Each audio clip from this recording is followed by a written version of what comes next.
சக்திவேல் அடுத்த வார எபிசோடில் பார்த்திங்க அப்படின்னா, இந்த மாதிரி செய்யாத தப்புக்காக 7 வருஷம் வந்து ஜெயில் தண்டனை அனுபவிச்சுட்டு வேலு பார்த்திங்க அப்படின்னா வீட்டுக்கு வந்து கதவை தட்டுவார். அப்போ பார்த்திங்க அப்படின்னா சக்தி வந்து கதவை திறப்பாங்க. அவங்க பார்த்திங்க அப்படின்னா வேலுவை பார்த்தோன்னா ஒழுங்காக இங்கேருந்து கிளம்பிடு, எதுக்காக இங்கே வந்த அப்படின்னு சொல்லிட்டு கேட்பாங்க. அதுக்கப்புறம் சக்தியோட தம்பியும் வந்து இங்கேருந்து கிளம்பு அப்படின்னு சொல்லும் போது, என்னோட குழந்தைய நான் பார்க்க தான் வந்தேன், குழந்தைய காட்டுங்க அப்படின்னு சொல்லிட்டு வேலு வந்து அவ்வளோ ஆசையாக கேட்பாங்க. உன் குழந்தெல்லாம் உயிரோடு இல்லை, அதெல்லாம் செத்துருச்சு அப்படின்னு சொல்லிட்டு மனசாட்சியே இல்லாமல் சக்தியோட தம்பி வந்து சொல்லுவாங்க. என்னது என் குழந்தைக்கு என்னாச்சு சக்தி, என்னாச்சு சக்தின்னு சொல்லிட்டு ரொம்பவே பதட்டமாக கேட்பாங்க. அதுக்கப்புறம் பார்த்திங்க அப்படின்னா வேலுவை வீட்டை விட்டு துரத்தி கதவை சாத்திடுவாங்க.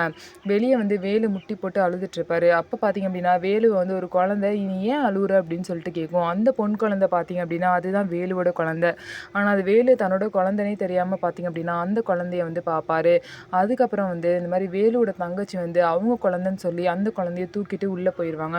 ஸோ வேலுக்கு வந்து பார்த்திங்க அப்படின்னா அவர் வந்து ஒரு தப்பும் செய்யலை அப்படின்னு சொல்லிட்டு எல்லாருக்குமே தெரிய வந்தால் மட்டும்தான் வேலுவை வந்து எல்லாரும் ஏற்றுப்பாங்க.